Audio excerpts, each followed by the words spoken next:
Well, hello everybody. Welcome back to the same old show with a brand new name. We are now calling ourselves Anonymous Shakespeare. So, as you can see, we are still delving into the quest for the author of Shakespeare. Did Shakespeare write Shakespeare? It is Thursday, the 14th of March. It is just past 12:30 here in New Zealand. And joining me today on my quest is Otto X from Navakavada Buddhism. Hello, Otto. Welcome back to the show. Hello, Roberta. Wonderful to be here as always. Looking Thank forward you. to tonight's discussion. Thank you. Thank you very much. How are you doing over there in cold northern North America? Well, not all that cold now. It's not as warm as I'd like it to be, but it's not as cold as it could be. We are springing into spring slowly but surely. Unfortunately, that means daylight savings time as well, and that always, of course, is a rather stressful and disconcerting time filled with cognitive dissonance. But well, it happens twice a year, and we manage to get through it. So, but that's probably the most Yes, exciting thing indeed. that's been happening around here. Well, talking of cognitive dissonance, we have a very interesting article that we're going to be looking at today, which appears to me to be full of cognitive dissonance.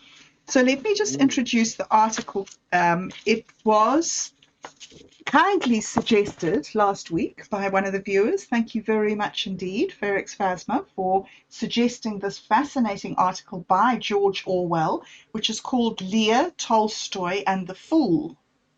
It's a very interesting summary of Tolstoy's opinion of Shakespeare, followed up by Orwell's opinion of Tolstoy and then Shakespeare. So it's really interesting and in depth, and I don't know if we're going to get through it all, but it does seem to me, Otto, that part of the conflict in this article is that people are very blinded by their own points of view. It seems to me that we have all these people coming at this one subject from completely opposing sort of worldviews and understandings of language and understandings of culture and goodness and consciousness. What did you think about that? There's interesting people and interesting points of view. Well, that's interesting you put it that way, because that's actually something that we learned in Buddhism, is that we bring a lot to anything that we perceive. Nobody is a tabula rasa when it comes to these perceptions. So everyone is going to be bringing a lot to the table before they even sit down to, enjoy their Shakespeare. To continue the metaphor, people are going to have different seasonings. They're going to be using different utensils, eating off different sorts of plates. Some people from a wooden bowl, other people from a slab of bread, which was an old kind of a trencher thing.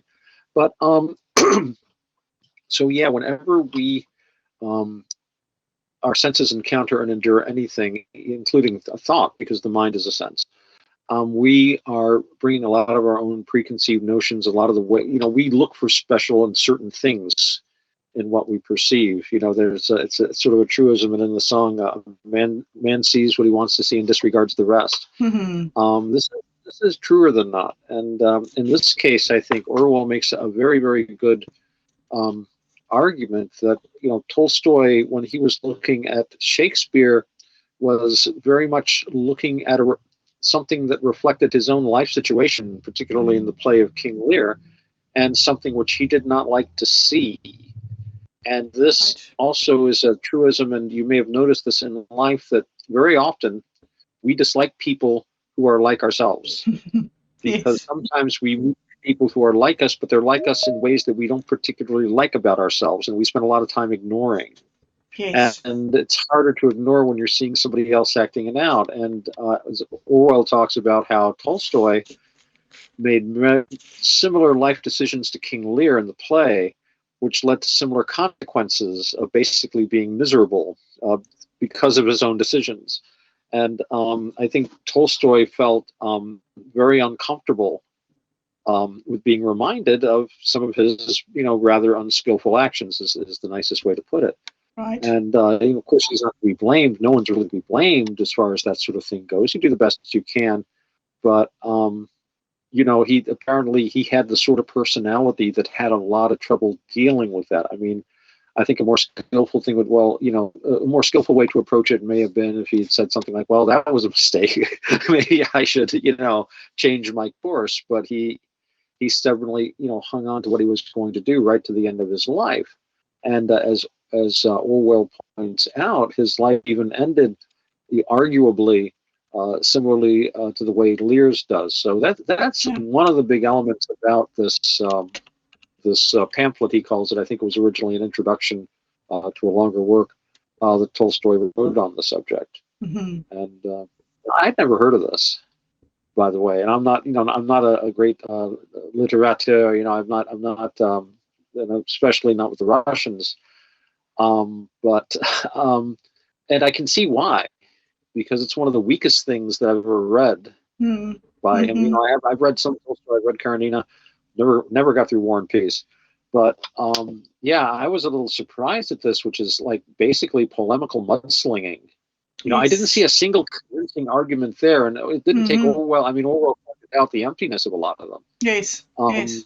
But yeah, it's just now you've read the article too, I take it. And what did you think of just the idea that Tolstoy was uncomfortable with the Lear character specifically because of his experiences with his children?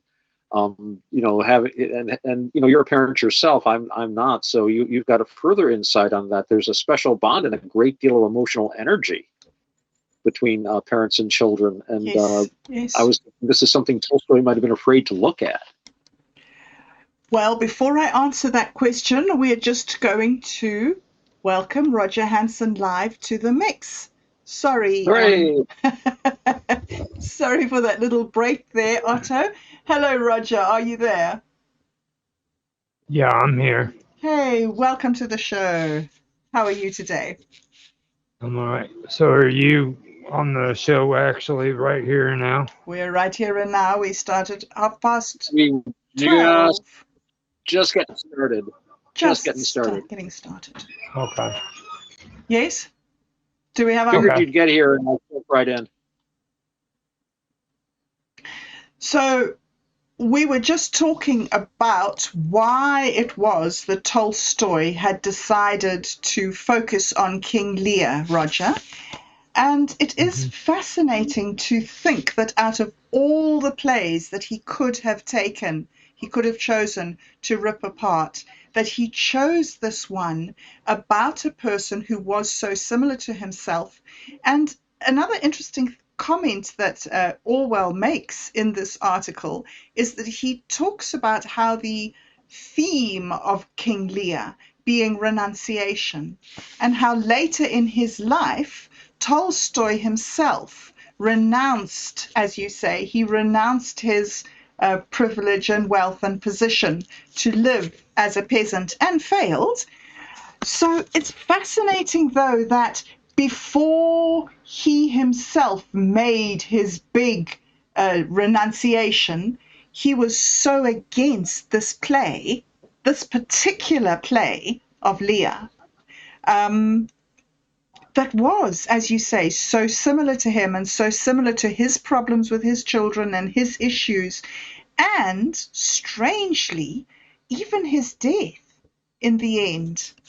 And I think that Orwell makes the point that people like things because they are things that happen in the world, not because they're made up stories. So when a story parallels situations that happen in the world over and over and over again, people are drawn to that story. So it's interesting to me how Tolstoy was drawn to this story to give his comments about Shakespeare, drawn to the story that was as close to his life as you could get in Shakespeare's writings. It's like a magnet. Yeah, it's a strange comment on the human condition, I think. And Yeah. these, yep. So you wanted me to answer a question? Is that what it was? Yeah, we were just chatting about I was Tolstoy. just you I asked me see. like What did She I started ask going you? off. Yeah. What did yeah, I say? You kind of lost your way there. I just I wanted was to wondering. double check. I was wondering. So it was great what you said and everything, but I kind of Yeah. got confused there for a second. Yeah. Oh, was Like, I asked you a question?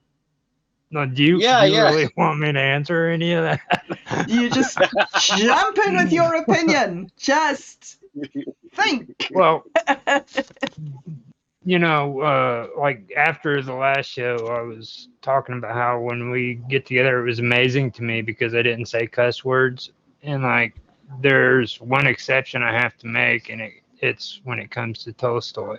Okay. Mm-hmm. And I'll just say this one time, and that's it. Basically, what it comes down to with Tolstoy was he was a dick. Right. Okay. Okay.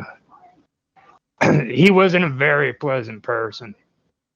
And a lot of the things that Shakespeare wrote, he did have some points. Like there are parts about Shakespeare that are tedious. Like with a lot of it, if you're not aware of like the older English, you're going to have an encyclopedia and a dictionary and every other tool you can find to figure out what it is he's actually saying. So that does get kind of tedious, you know. Mm-hmm. Mm-hmm. It gets kind of confusing.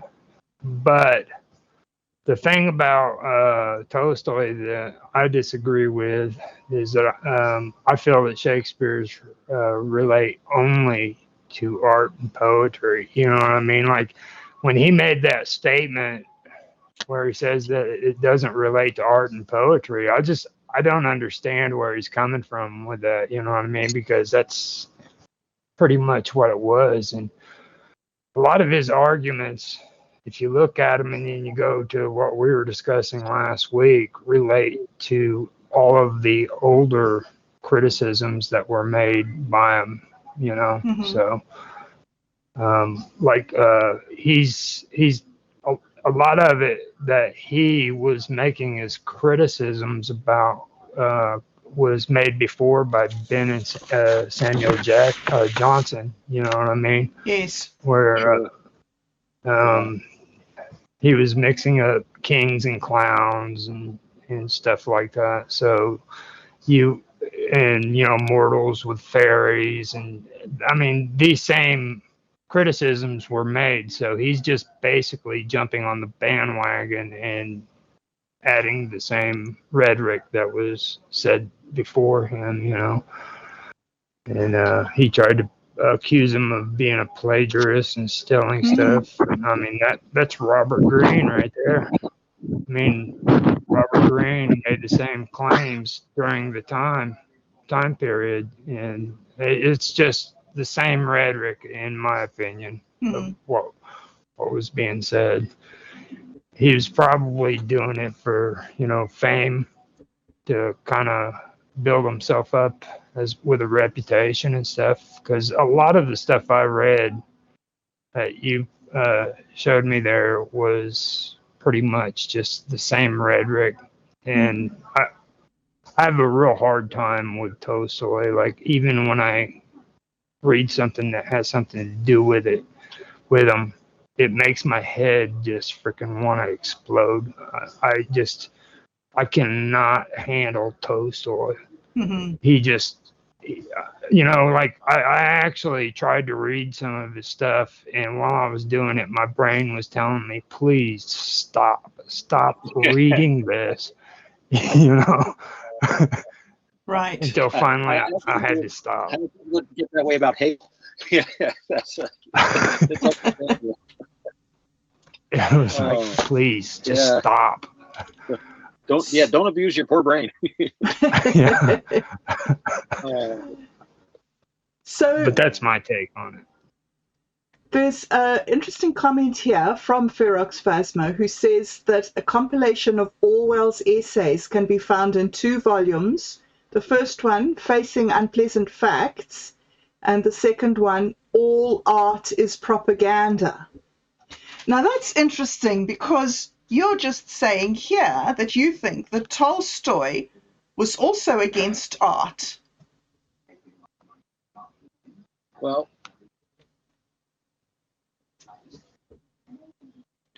I mean, it's interesting that Orwell says that all art is propaganda.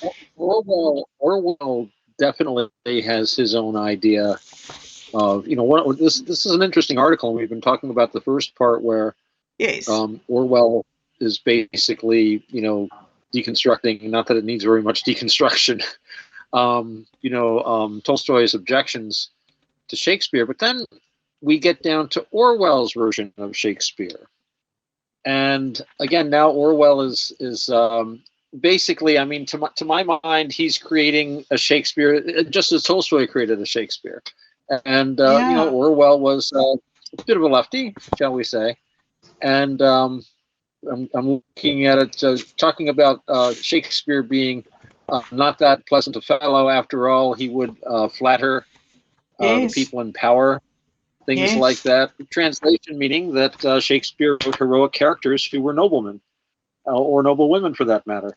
And of course, Orwell would expect any such character to be shown as, a blood-sucking leech, or somebody with grinding the face of the starving poor, in a fascistic feudalism that never existed.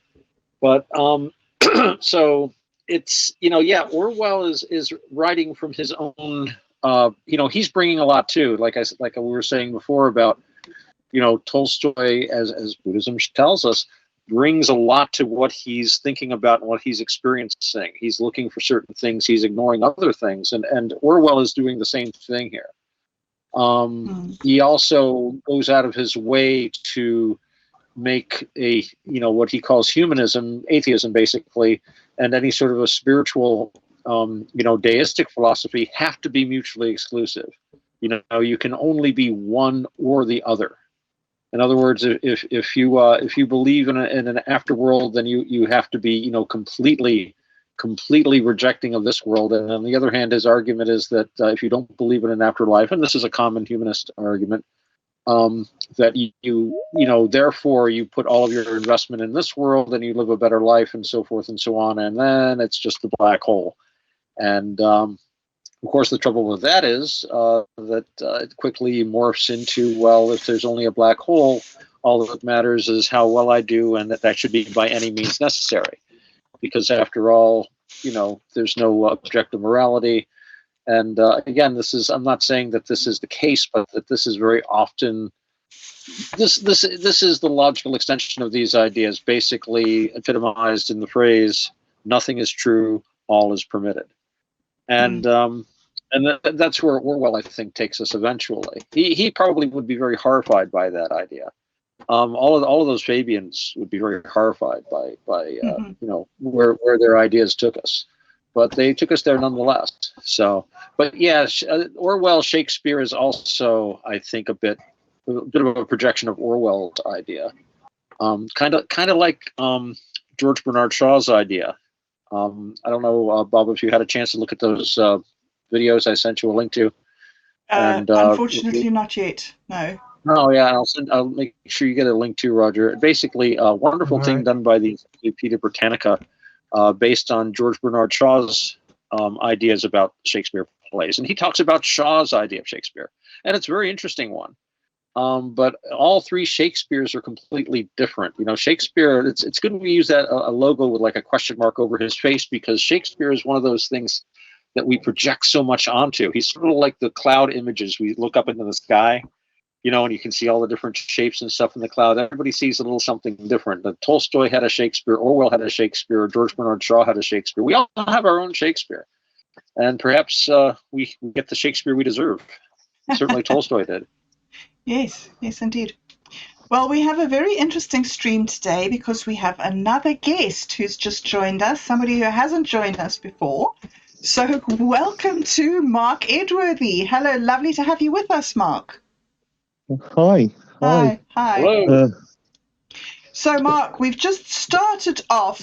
We're having a chat about this interesting article written by George Orwell about Tolstoy and Tolstoy's opinion of Shakespeare. And Roger started off saying that, in his opinion, Tolstoy was a dick. What is your opinion of that? A dick. I don't know what to say about that one. Welcome to the show. Sorry, Mark. Sorry. You thought it was going to be a boring show, didn't you? I think, Roger, I think you need to explain yourself a bit. Well, I already did. He did. You just go off that. I didn't know. Yeah, No, I unfortunately. Well, What's- I can kind of give you a brief breakdown of it. Like, Tolstoy was a real rigid person. You know what I mean? A lot of his ways of thinking and his opinions were really, really rigid. You know, that's the basic way I can say it. Give us an No. example. So, Yeah. and that's what I was basically going for there. Mhm. Okay. You need to, give us an example. Well, like with the way he freaking writes, for one thing, man, you just sit there and you read his stuff, and it was like I was telling these guys, man, I tried to read as much as Tolstoy as I could, but while I'm reading it, my brain is just telling me, please stop doing this. This hurts. You know what I mean? So It's interesting that in this article that George Orwell is commenting on, Orwell says that one of his first arguments with Tolstoy's writing is that he feels that Tolstoy describes Shakespeare as a bad writer. And he says that's something that is demonstrably untrue. But then, having said that he thinks it's demonstrably untrue, he then goes to say that what is a good or bad writer? Surely there's no actual definition of it. But if something stands the test of time, you can assume that that was good writing. What do you think, Mark? Yeah. I was just about to say, define what is bad.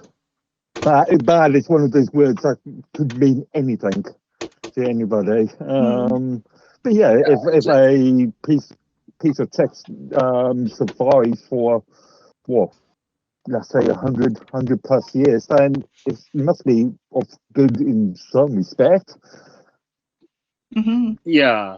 mhm. And let me throw something in about Tolstoy. I think one of Orwell's points is about Tolstoy. This is getting back to like his rigidity and his dickiness. Let's not go further, please. And he was a renunciate, like King Lear. That was one of the things about the article, which you probably haven't had a chance to read. But Tolstoy hated Shakespeare, and I was saying earlier, I had never heard of this pamphlet by him before, and I can see why. It is one of the weakest things I've ever seen the author of Anna Karenina write. I mean, I can't believe that anyone would even take this thing seriously, because he doesn't give any good reasons why Shakespeare is bad, except that he doesn't like Shakespeare, and nobody else should like Shakespeare, and everyone else in the whole world is wrong. And this is part of, I think, what Roger is talking about. This was just Tolstoy's attitude in life. He was like this with everyone and everything, apparently. But one of the things that he did was he decided a renunciate. So he was equivalent. Shakespeare was equivalent at Tolstoy's time, as let's say Trump would be today in certain societies. Well, yeah, he had Shakespeare derangement syndrome. Definitely, he was like, he was, and Orwell's idea is that just basically, and he focused on the play of King Lear because he found King Lear to be very similar to Tolstoy's actual life. Because King Lear is a guy who gives up everything, gives up his land, gives up his power, and then expects everyone to be nice to him. And that's what Tolstoy did. He gave up his titles, his power, his land. He was going to go live like a peasant. He was still hitting people, and he was still screaming at them like he was like, a count or something. And they were still serfs because he couldn't. And he was miserable doing that. But he did it because he thought he would be happy. And Orwell's point is, if you're going to serve people, you have to serve people, not serve yourself by serving people, saying, "Oh, I'm going to be a renunciate, and then God will like me, and I'll even be happier." And but Tolstoy just had this dog in the manger attitude. At least that's how Orwell analyzes this, and I don't disagree. Reading this, it's one of the pettiest attacks. You read the article when you get a chance. And again, I'm like reading this, and I'm like, how could an intelligent man write this down and allow other people? I would cringe if I presented this as my best evidences and arguments to establish a proposition. Because it's all basically, I don't like him and you shouldn't either. And the whole world even talks about mass psychosis, shades of fake news. It's like, well, people should really think the economy is booming. And they don't because they're just thinking wrong, stuff like that. And so, yeah, but that's catching up on Tolstoy as and to be fair, let's say the other half of it is a lot of these creative types, they're not all that pretty to see up close. It's like, I like the paintings of Van Gogh or Van Gogh or however you pronounce him, but you really want a guy who's having like sword duels and getting drunk and playing with guns with kids and having ears chopped off. And, you don't want that guy in your living room. Or Dr. Hunter S. Thompson. I love Fear and Loathing in Las Vegas, but you want this guy discharging Magnum firearms in your ceiling when bats are swooping, or, coming home in the middle of the night loaded on acid and coke and stuff. It's fun to read about, but I'm an old guy. I like to get my sleep at night. So agreed. A lot of these guys can be real true. The one thing I'd like to add to that too is if you pay attention to what's being written there too, I would personally say that Tolstoy was irritated by the fool in the play. That annoyed him. He was very irritated by that. He was more annoyed by the fool than the actual play. That's really fascinating. That was one of the things that I thought when I was reading Orwell's summary of Tolstoy's objections, was that it sounded to me like Tolstoy just didn't get English. He didn't get English. He didn't get the culture. He didn't get what the language was doing. He didn't get this type of entertainment of the rowdy masses. He couldn't get his head around the upper classes and the lower classes all being portrayed on stage together in this sort of chaotic, rambunctious way, which is what people love about Shakespeare's plays, is that it's as if it's a shot of just real life in the streets with no literary adornments. Yeah, I suppose that's something you could say about the scripts. We've always had this sort of form of satire that we will take the piss out of ourselves as well as the people around us. That's just a British thing, I think. Yes. British humour is a specific thing. There are some people who just do not get British humour, don't you think? Definitely. What do you think, Otto, as an American? I mean, I know you are an Anglophile, but what do you think about British humour? And do you think that Shakespeare is a good example of the emergence of British humour? Well, he was, that was the emergence of so much of what has, basically defined modern English literature. This was the English literary Renaissance. And I think his humor certainly set the stage, and relating to what Roger was saying about the fool, part of that British tradition is the fool, the clown. Shakespeare was full of clowns and fools. Usually they were like clowns or just rustics. Occasionally a full-blown official fool. in a few of the plays. And of course, Lear's Fool is probably the most famous, although as the Fool and As You Like It is also Touchstone. But a fool always had a special privileged position. A fool could say anything and was very often the social critic. And the fool was also immune for attack. And in fact, in Twelfth Night, he goes on about it in detail. Not Twelfth Night, excuse me. And As You Like It in detail, where he talks about how if you rail at a fool, you just make a fool of yourself. Mm-hmm. If a fool makes a joke about you, you're supposed to give him a cash tip, in order to show that you don't take it seriously, sort of thing. So a fool was a very privileged position, and you're able to make commentary on your society. And in fact, kings kept the fool so that someone wouldn't be flattering them. It was his job to say to Lear, don't sell your lands, don't be an idiot. You really think these people that are kissing your toes right now when you have power are going to feel very well inclined to you? The guy that made him kiss their toes for the last 50 years, you might be surprised. And he's like, but he didn't listen to his fool that time. And Tolstoy didn't want to listen to his fool, to the people that were giving him a little common sense, saying, you can help poor people, but you don't have to impoverish yourself and go, become a poor person. That's not really, that's more of an ego trip, I think, really.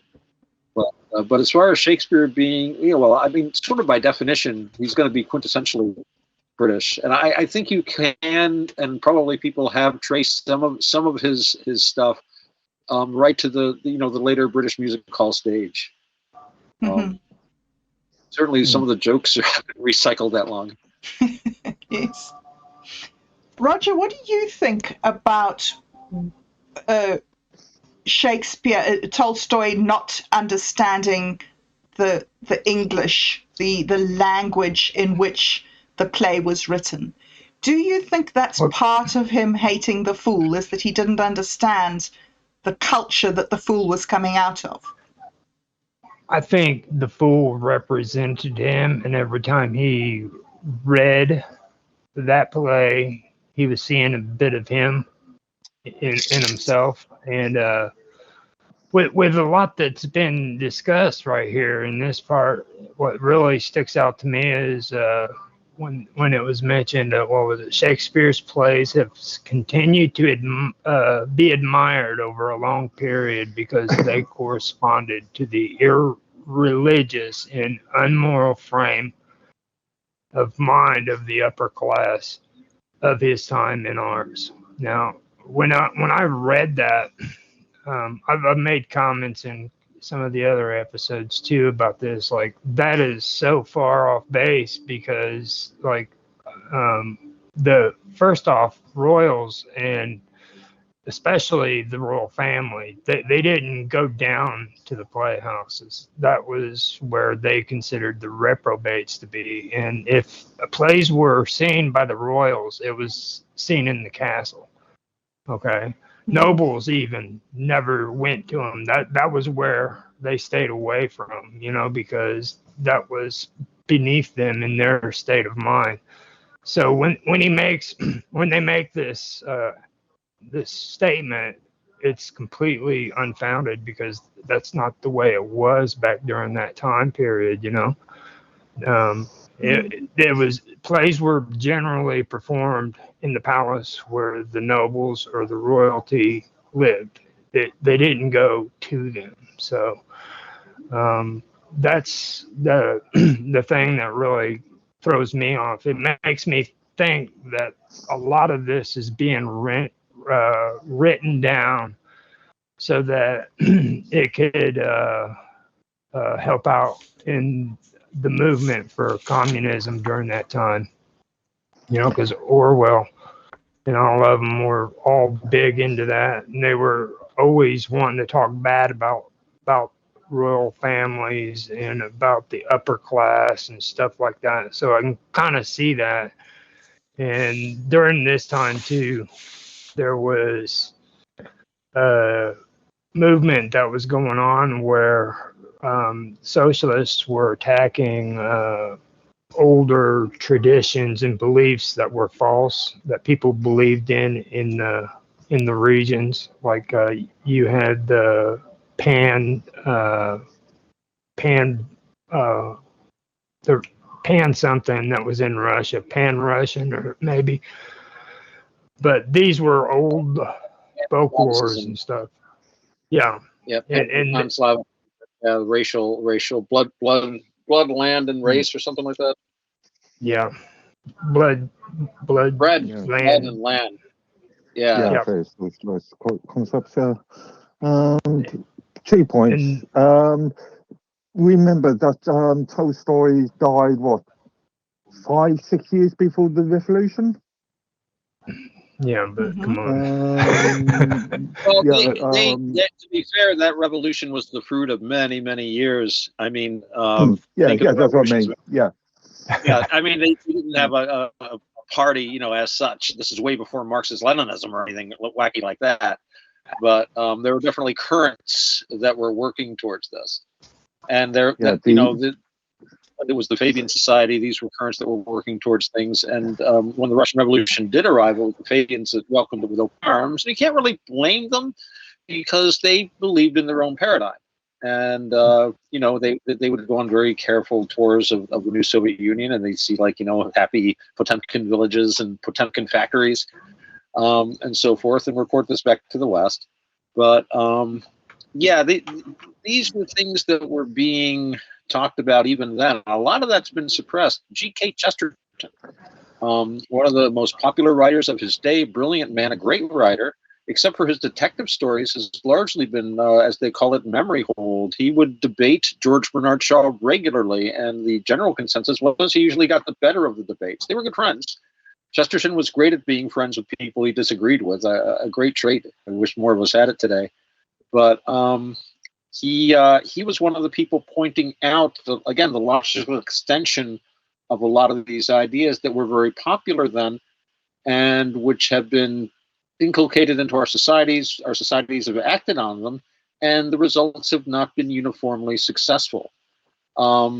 That's not to say that they don't achieve certain things, but it's at the cost of other things. And I think that's something Chesterton always wanted to point out. When you make any change, you might be gaining something, but you're losing other choose to gain and what we choose to lose. But that's a little off the Tolstoy thing. There is a expression that used to be quite popular in this country, and you don't hear it very much these days. But there's this idea of you have heard of the long march through the institutions. The concept. Yeah. This idea stretches back to the Frankfurt School of Philosophy or Culture back in the 50s. Oh, right. Yes. Okay. Yeah. Yeah, about an ideology slowly creeping through public and private sector institutions. We've seen that in the last 15, or actually a lot longer, but evidently in the last 15 years in education.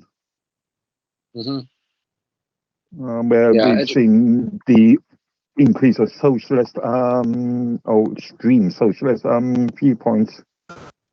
And when you guys, when I was discussing the socialist thing, I really wasn't at that point discussing Tolstoy. Now you got to also remember that George Orwell was involved in this too, and he was a well-known socialist.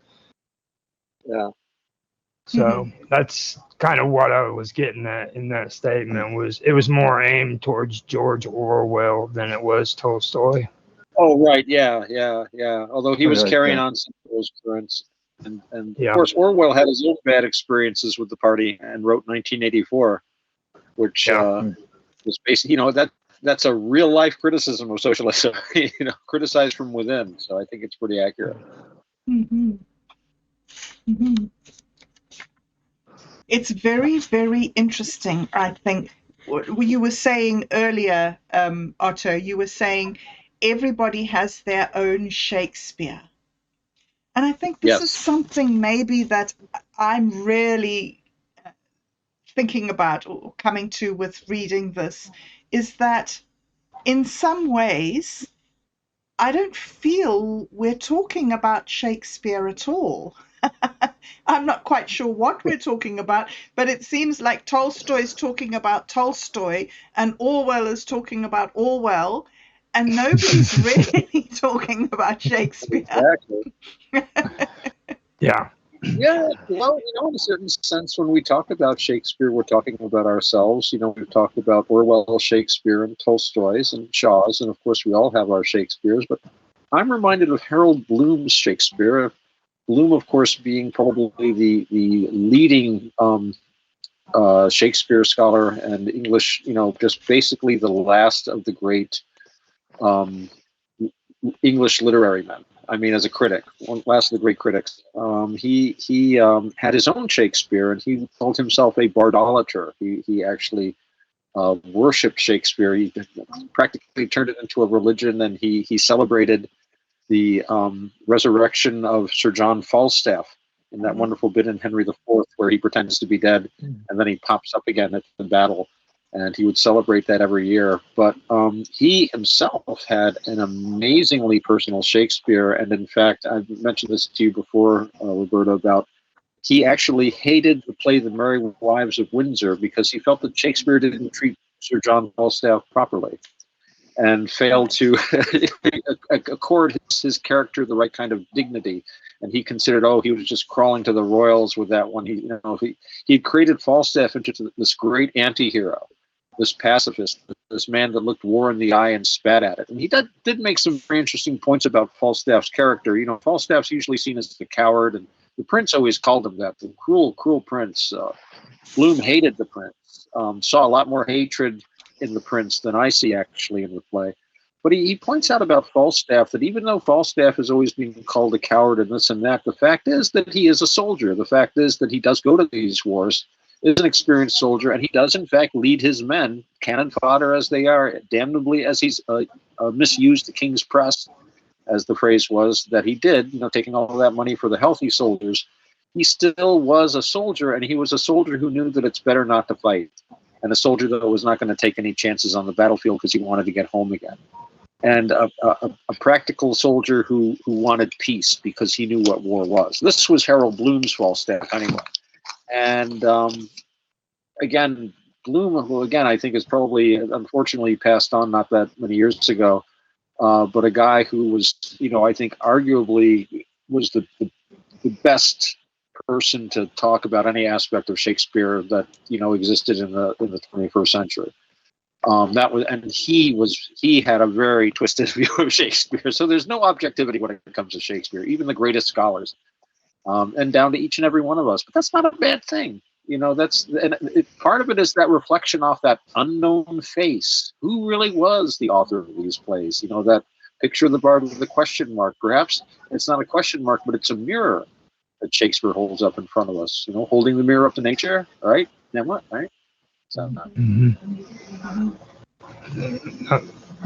Now, one thing that really gets to me too is about with King Lear. It's mentioned in there about how Tolstoy made a lot of these errors and stuff. Now, with the way I'm seeing it, it sounds like Tolstoy really never even read all of it. He probably just skimmed through when he was making his criticisms. That would make more sense, especially when it comes to King, the rant and everything, because I guess there was a statement made where he doesn't clearly describe how he was tired and wanted to retire. Mm-hmm. You know what I mean? And Yeah. that tells me that maybe he didn't read the previous part, which clearly mentioned it. You know what I mean? He's just skimming through it and getting annoyed. Yeah. Because that's what I do with Tolstoy. I just kind of skim through it. I get my headache, and I'm like, I'm not going to go any further with this crap. I just can't handle it. He really, man. I know, Mark. If you've got like an antipathy to something you're reading, you're gonna skip over parts. I'm guilty of that myself. Yeah. If I'm trying to force myself to read something that, like you're saying, my brain says, "Don't read this." Like we were saying, I know people like that with Hegel. I think, no, this is insane. But Yep. And again, Tolstoy was in that frame of mind where he was being very selective in what he was looking at. And he would probably really there were probably things in Lear that he just didn't want to see because it was hitting too close to home. There's that old saying, home truths. And there were things about Lear's life that were a little too close to his own decisions. And of course, that's one of the things people say when they talk about why do they like Shakespeare. Somebody asked me that once. I remember I was reading Shakespeare. I always have a copy of the complete plays somewhere nearby. And this guy I knew said, well, why do you read Shakespeare all the time? Why do you like Shakespeare? And I couldn't really answer. I had to think about it for a minute. I'm like, why do I like this stuff? And there I am, like Roger says, I've got like dictionaries and all these things so I can get through. And I'm like just pouring over these books all the time and have been for years. And finally, I had to think about it. And I said, because everything is in there. Everything is in there. We can learn as much from great literature, I think, as we can from experience in the world. And that's the touchstone of what makes it great.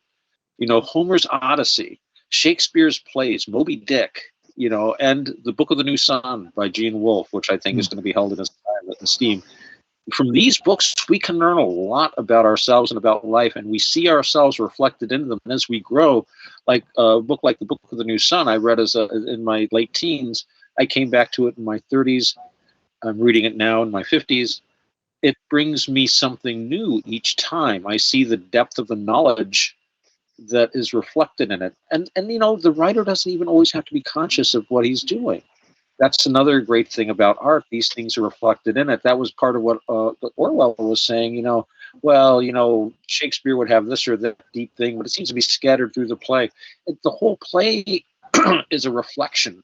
The whole play is informed by these ideas, and they're presented in a way that's nonverbal a lot of the time. It's almost like a physiological conversation as much as anything else. And I guess that's why I like Shakespeare. That was the best I could come up with. Yeah. Just something I think. just something that just occurred to me is Tolstoy. Shakespeare compared to Tolstoy, Shakespeare is a lot more accessible, easier to read to the common person, the average person, and whereas Tolstoy isn't anything from Tolstoy is not a light to read. No. You try and finish a War and Peace in the weekend. No, thank you. Indeed. Yeah. Now, when you were talking too, Otto, you know what that reminded me of? It reminds me of when you're watching a really, really good episode of frickin' Family Guy and something Peter does pisses you off because you've done that before.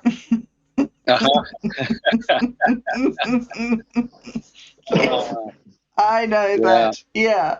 Like, oh, now they all know about me. Okay, we have a couple of comments here from Ferox Phasma. Right.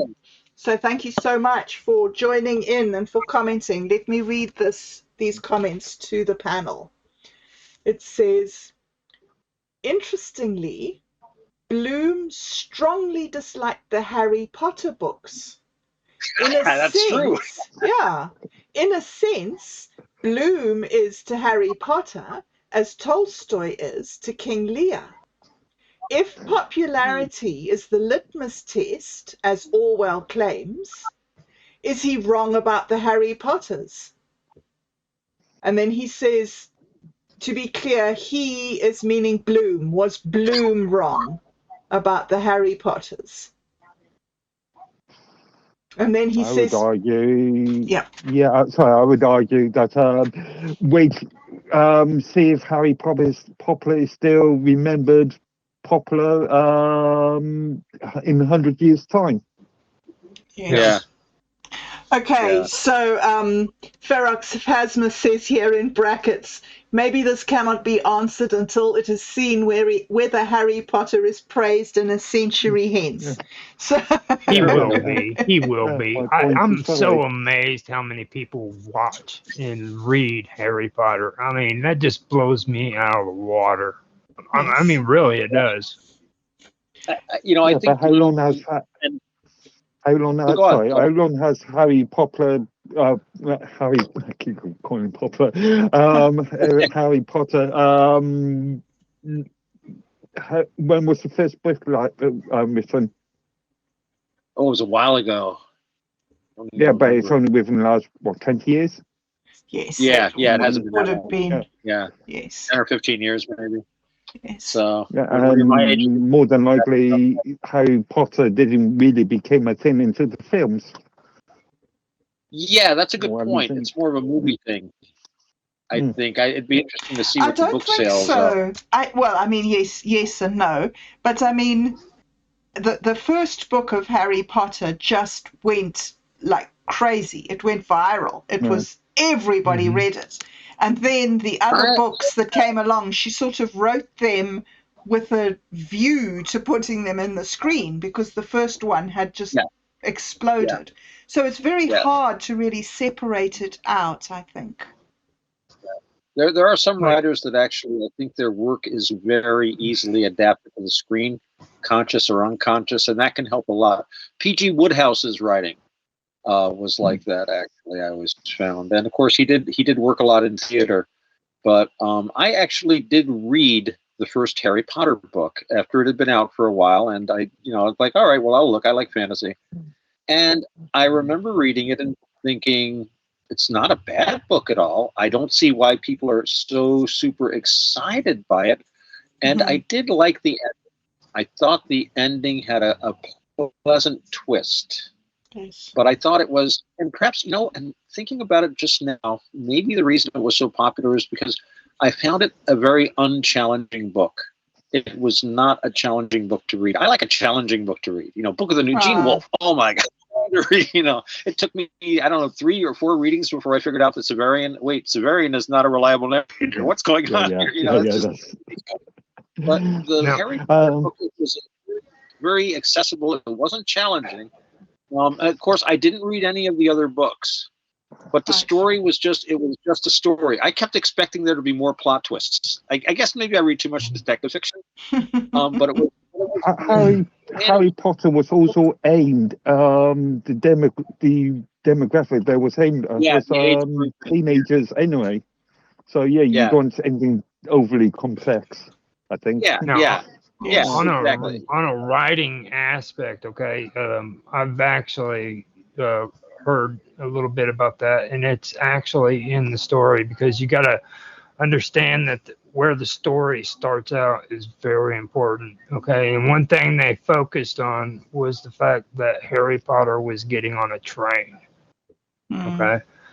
Now, when you start a story out where that story involves the character getting on a train at the beginning, they've shown that makes a story very successful. And if you recall in the first movie, he was getting on the train. So they do stuff like that inside of these stories, and it doesn't matter how compelling the writing is or anything like that. They do it according to the plot, and they set it up according to certain ways and make sure that it starts out with that. So what you're saying is the majority of the books are extremely formulaic. Yeah, they've got a certain pattern. She definitely does. She has him every single year. He goes through the same growing up. I mean, the first book is when he's 13. The second book's when he's 14. He goes to school. He has these adventures at school, and then at the end, everybody goes home for the Christmas break. So the pattern recurs. I read that she actually stated many years ago that she was influenced by Adrian Moe. That's but I Sue Townsend. So I can sort of, and that's very sort of similar, sort of roundabout. When my children read it, they said the main thing that they said was, it's exactly like life. That's what happens at school. That's what it's like to be 13. That's what people are like. They were able to enter into it at their level of development. And every single year, she picked up the challenge a bit, and she put more, the evil was more evil. The puzzles Right. were more intricate. So she took her audience, she got her audience on the first book, and then she took them through this coming of age process. Yeah. And every single year there was a book. Yeah, it's very, very, very interesting. Okay. No, if you Little state there want to with compare Dr. that, if you want to compare that to another book that's out there that did pretty good and it was plot based, that's Legally Blonde, and I know a lot of people won't agree with that, but that did really well, and it was for the same reason, because of the plot. Right. Hmm. Yes. Well, how really interesting. Okay, we have talked a lot. Okay, so Ferox Spasmus says he thinks that it was published in 1997, and he also reiterates that the books were huge before the films. Yeah, and I think that was with the I was what I meant is the films aided in the further promotion of the book. definitely, Yeah. definitely. Yeah. Yeah, very much like Star Wars with all their little characters, their little merchandise. Leave Star Wars alone. Let's give Harry Potter that century. Yes. I'm inclined to say, I know we're running out of time. I will say one thing, a couple of things. First of all, the books were hugely popular, but the buying public for books is much, much larger now. There was a time when a print run of 10, 20, or 30,000 would be big. Now print runs are easily in the hundreds of thousands or more. Right. Millions of books can be sold. So, numbers alone, it's just a bigger market, and so there's that factor. And the other thing is that I read a lot of 19th and early 20th century literature. I'm something of a fiend for Victorian and Edwardian literature. And there are a lot of detective novels and stories and series and children's series and books that were hugely popular, made their authors millionaires in their time. They would have people like, and Dickens is the most known example, but authors would have people waiting in line overnight to see them on lecture tours where they would read from their books. These were the equivalent of people like that, superstars of today with limousines and stuff like that. And they're forgotten. Nobody knows who they are. Nobody knows who any of these people are. So, and this is like a century and a half later. So it is quite likely that the Harry Potter books, which are excellent books, I think they might very well last with Dr. Dolittle and with Mary Poppins and books like that. But at the same time, they might fade away with the Water Babies, which is probably a good thing because that was actually kind of a gruesome book if you are familiar with the Water Babies. Or with a lot of the children's books by Lang or by others. Who reads the Yellow Fairy book anymore? And there's not to mention some of these detective stories. So it just current popularity isn't a measure necessarily of long-term popularity. But Bloom, well, I think Bloom might have been reacting in part to his distaste for the overblownness. They're not bad books. I've only read the first one, to be fair, so I really can't judge the rest of them. But from what I saw, I think it's just as good as any other children's literature I've read. I think what shocked me was that so many adults were going on at great length about it, and they're well enough written. But maybe I just like my work a little more Baroque, personally.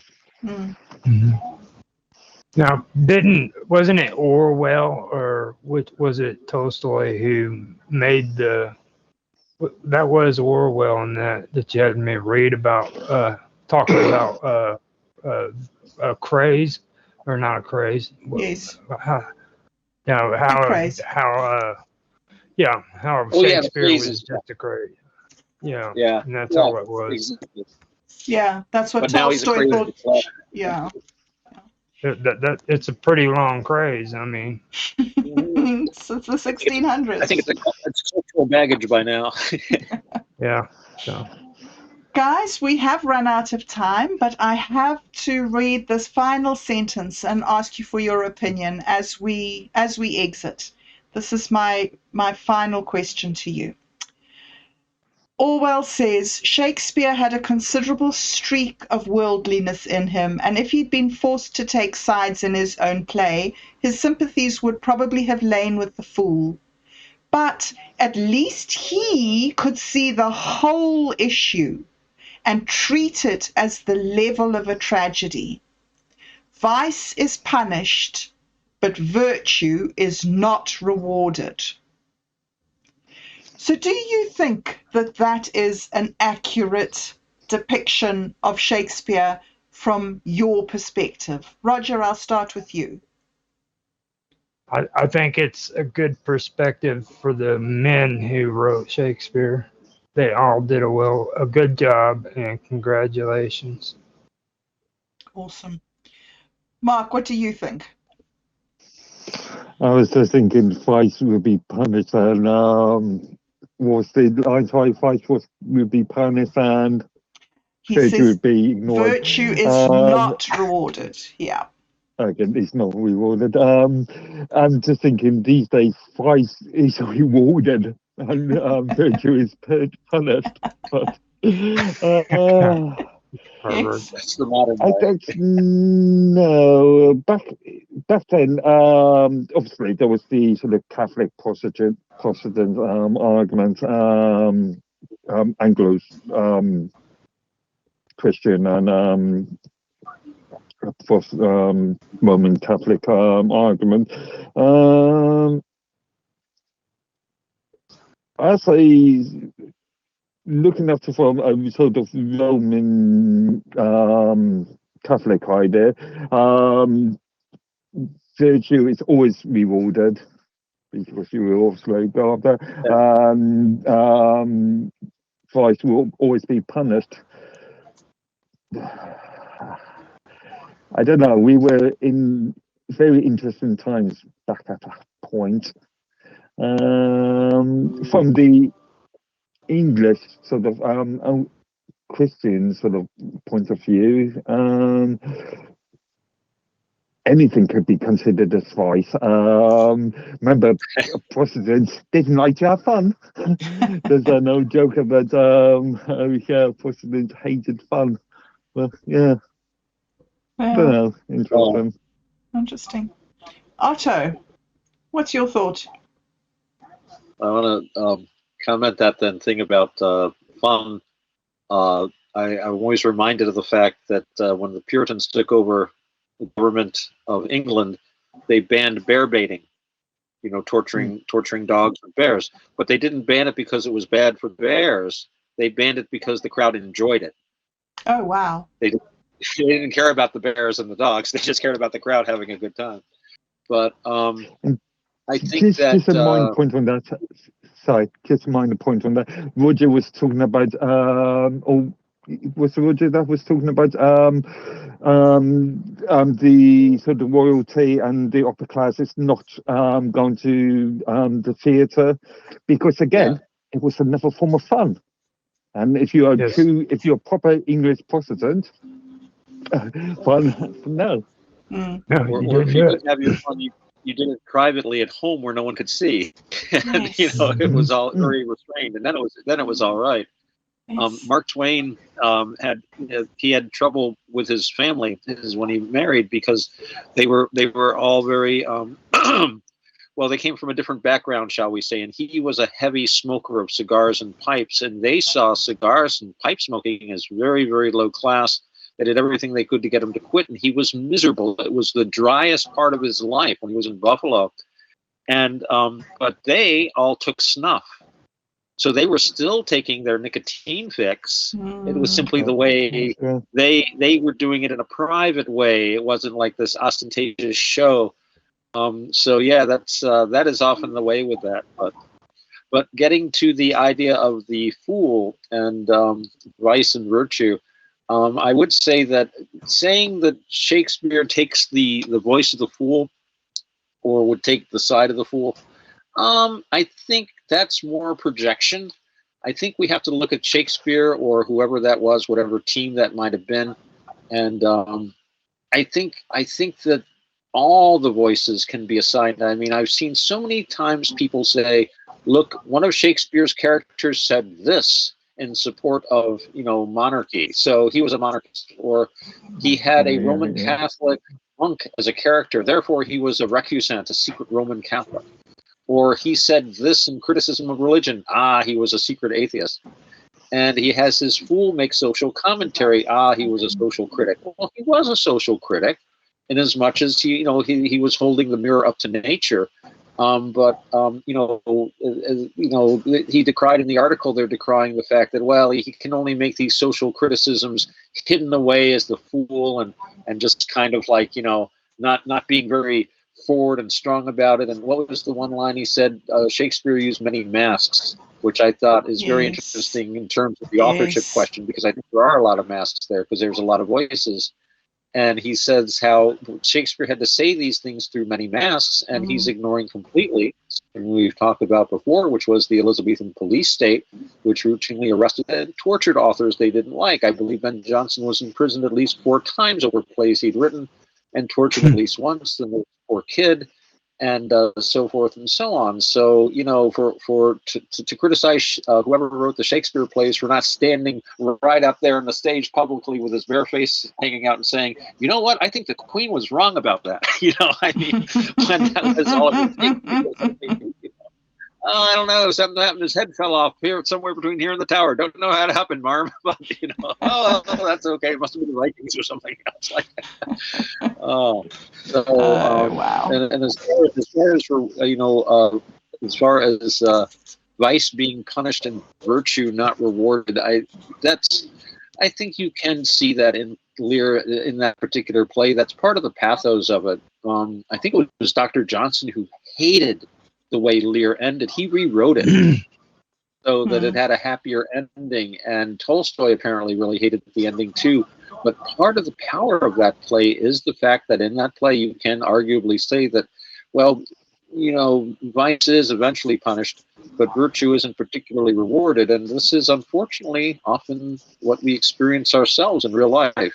A terrible wrong can be done. The law can swiftly try to punish, or at least to keep it from happening again, but it's not going to bring people back. If anything else, you could use it. Again, we can bring ourselves to Shakespeare. I could see people using it as an argument against capital punishment. I could see people using it as an argument for monarchism, against monarchism, for republicanism.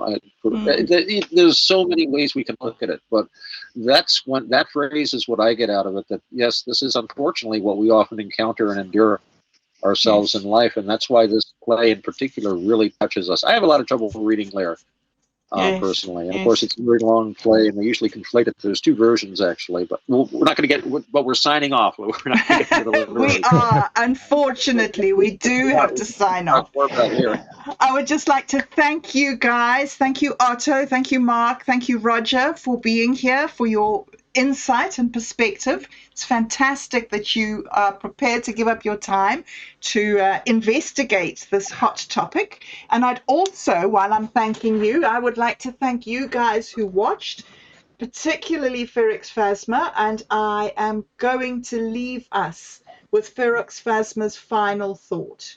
He's talks about the author of Mary Poppins, P.L. Travers, says that she was reportedly horrified at the film adaptation by Disney, cried at the premiere, according to what he read. So, not the only author in the world who has been maligned. P.L. Travers would be a fascinating talk too, because, if you've ever read the Mary Poppins books and watched the movie you can really interpret as being about the Blessed Virgin Mary. It's a very Marianolatry kind of oriented movie. There are arguments for it. I see you making faces, but it's something we could talk about. We don't have time now.